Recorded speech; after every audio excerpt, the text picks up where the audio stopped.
Day 134. The Curious Case of Macabre. Whenever I hear a phrase like macabre imagery, my instinct is to dive into why people are using it. What are they trying to accomplish? What is the underlying intent behind these words? Language is rarely just a vehicle for communication. It's a tool of persuasion, an expression of emotion, and sometimes a reflection of something deeper. One perplexing variation I've encountered is when people say macabre imagery instead. At first, I dismissed it as a simple mispronunciation, but the more I thought about it, the more I realized that the confusion between macabre and macabre actually reveals something very interesting, perhaps even poetic, about the way we perceive order and chaos in our lives. Macabre imagery, a dance with death.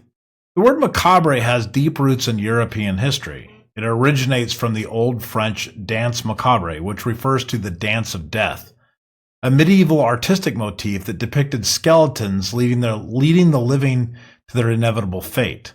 The concept emerged during times of plague and war, serving as a stark reminder that death comes for all, regardless of your status or power. Over time, macabre imagery became to signify any dark, eerie, or death-related visual or literary work. Think of Edgar Allan Poe's poetry, or Francisco Goya's The Disaster of War, or the grim aesthetic of Gothic horror.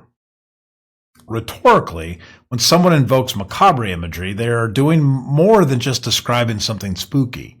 They are leaning into an existential weight, conjuring the idea of mortality, decay, and the unsettling presence of the unknown. It's a way of pulling attention to the dark undercurrent beneath the surface of everyday life. In modern times, you'll hear people refer to somebody using macabre imagery as a political tool. Macabre imagery, an unexpected counterpoint. And then there's, macabre imagery. If you're wondering what that even means, you're not alone. Macabre refers to Paul Macabre, an American designer known for his clean, modern, and functional furniture in the mid-20th century.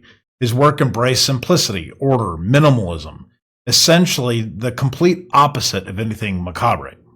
So why do people confuse the two? It's likely an auditory slip. Macabre is an uncommon word, and macabre sounds similar enough to be mistaken for it. But the mistake itself is very interesting. If macabre imagery invokes death, disorder, and the unsettling, then macabre imagery, if we can call it that, represents structure, precision, and a controlled aesthetic. One is about entropy, the other about order. One embraces the inevitable decay of things, the other seeks to arrange them in perfect harmony. The rhetorical power of both. If someone describes something as macabre, they are likely attempting to create unease, to force an awareness of something lurking beneath the surface, like a conspiracy theory. It is a reminder of what we often try to ignore, the impermanence of life, the inevitability of death, and the eerie beauty that is sometimes found in decay. If, on the other hand, someone were to use macabre imagery, perhaps unwittingly, they might be attempting the opposite, evoking order, balance, and a structured design meant to bring clarity and calm. While macabre forces us to confront the chaos of existence, macabre offers an aesthetic refuge from it. A reflection on feeling.